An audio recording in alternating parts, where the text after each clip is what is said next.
Chapter 5. Dink grabbed Josh and pulled him out onto the cabin porch. "What's going on?" Josh asked. "I haven't even brushed." "Ruth Rose found the ring," Dink whispered as he tugged Josh off toward the trees. Ruth Rose joined them, scurrying from behind their cabin. "It was hidden under my mattress," she whispered. She showed the ring to Dink and Josh. "Do you think it's hers?" Josh asked. I mean, Madame, what's her name? "Madame Musset," Ruth Rose said. "It must be, unless someone else is missing a ring."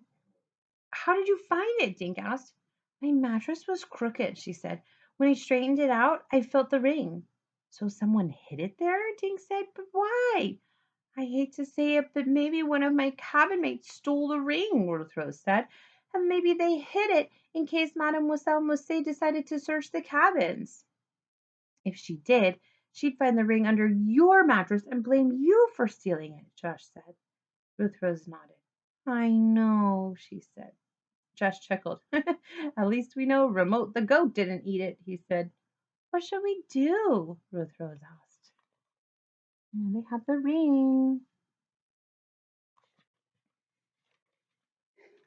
"Maybe we should tell the Darbys," Josh said.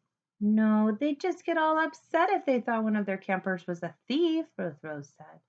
"Should we give it back to Mademoiselle tomorrow?" Dink asked. "Explain how you found it under your—" "No," Ruth Rose interrupted, shaking her head, "because then she'd go and upset the Darbys."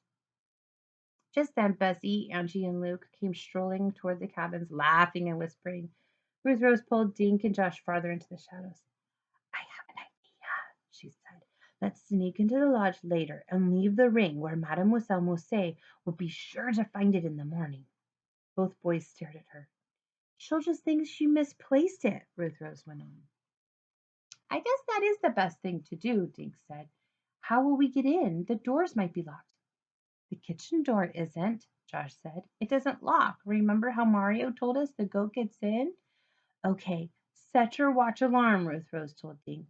She shoved the ring deep into the pocket of her shorts. "Meet right here at midnight." They split up and Dink and Josh hurried into Moose's cabin. "What's up, guys?" asked Buzzy. "It's time to get ready for bed." "We were just talking to our friend Ruth Rose," Dink said. "Okay, fellas. You can read or whatever for 10 more minutes, then lights out," Betsy said. "Sleep tight and don't let the shady lake monster bite." Most of the kids laughed. Josh got undressed and climbed up the ladder to the top bunk. Dink did the same, pulling on blue pajamas. He set the alarm on his watch when he tried to read. Then he tried to read.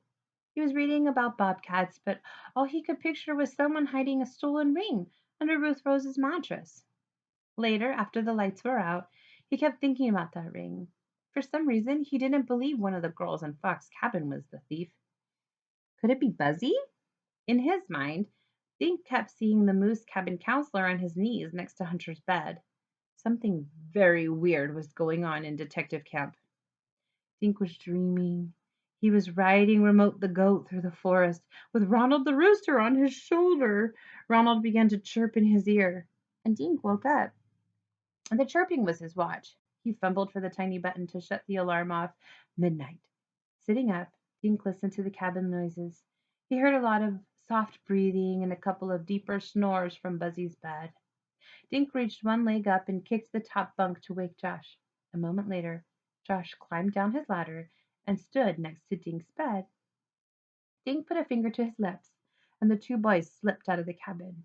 They hurried off the porch toward the trees. They were both in pajamas and barefoot. The damp grass tickled the bottoms of Dink's feet. The moon was only partly visible through the trees, but it cast a glow on the ground and cabins. "She'd better show up soon," Josh grumbled when they were deep in the shadows. "I'm right behind you," Ruth Rose said in a raspy voice. Josh jumped and put his hand on his chest. "Why don't you give me a heart attack?" he hissed. Ruth Rose grinned. "Gee, are Moose Cabin boys afraid of the dark?" she asked. "No, but I owe you one scare," Josh said. "Okay, are we going to do this?" The three of them hurried across the lawn, then the driveway. They crept past picnic tables to the lodge's back door. Dink looked for lights, but the windows were totally dark. He reached for the doorknob when Josh's hand stopped him. "What if there's an alarm?" Josh asked. Dink thought about all those paintings inside and that collection of animals that looked like valuable silver. There could be, I guess, he said, pulling his hand back. Guys, if the Darbies didn't fix their broken lock, they sure wouldn't bother with an alarm, Ruth Rose said. She turned the doorknob, and the door opened. Dink felt his heart suddenly begin racing as they stepped into the dark kitchen.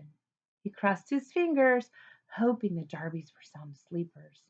Then he remembered that Mademoiselle Musset also slept in the house. He crossed more fingers. This way, Ruth Rose whispered. They walked around the long work table, then through the swinging door into the dining room. Moonlight shone through the windows, revealing a dining room table. On one end, a large towel covered a bunch of lumpy objects. Tink lifted the towel. He found bottles of liquid, some cotton balls, a package of Q-tips, and a small painting out of its frame. Even in the dim room, Dink could tell that the painting had been cleaned. Dink replaced the towel carefully. At the far end of the room, he noticed a trunk. It stood on its end with the lid open sideways like a door. So here it is. Here's the trunk. Okay. And here how it's open. Arranged on the narrow shelves inside the trunk were brushes, more bottles, pliers, a hammer, and a few books. The binding on the biggest book read 100 Years of American Painters. Josh was staring up at a massive moose head over the fireplace mantel. It looks like you, Dink, Josh said. Same ears. Guys, look, Ruth Rose whispered. She was pointing to a small cardboard box. On its side were the words, All safe latex gloves. She wears these gloves, Ruth Rose said. Why don't I leave her ring on the box? She'll have to notice it tomorrow. Dink nodded. Good idea, he said. Now, let's get out of here before Josh trips over something and the cops catch us for burglarizing. Ruth Rose carefully placed the ring on top of the box. The kids hurried out of the lodge and raced across the lawn toward the cabins. Angie and Bessie were standing on the moose cabin porch. They didn't look happy. Uh-oh, Josh murmured, busted. Where have you kids been? Angie asked. Dink didn't know what to say. Josh opened his mouth like a goldfish, gulping for oxygen.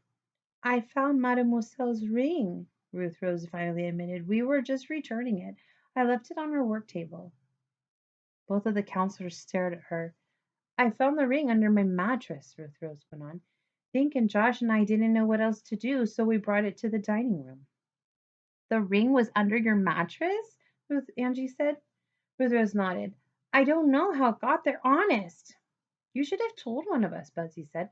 We don't want you kids wandering around in the middle. Ruth Rose, thank you for telling us, Angie broke in. We'll take it from here. Now, let's all get some sleep. Good night, everyone. She and Ruth Rose went next door to Fox's cabin. Dink and Josh followed Buzzy inside.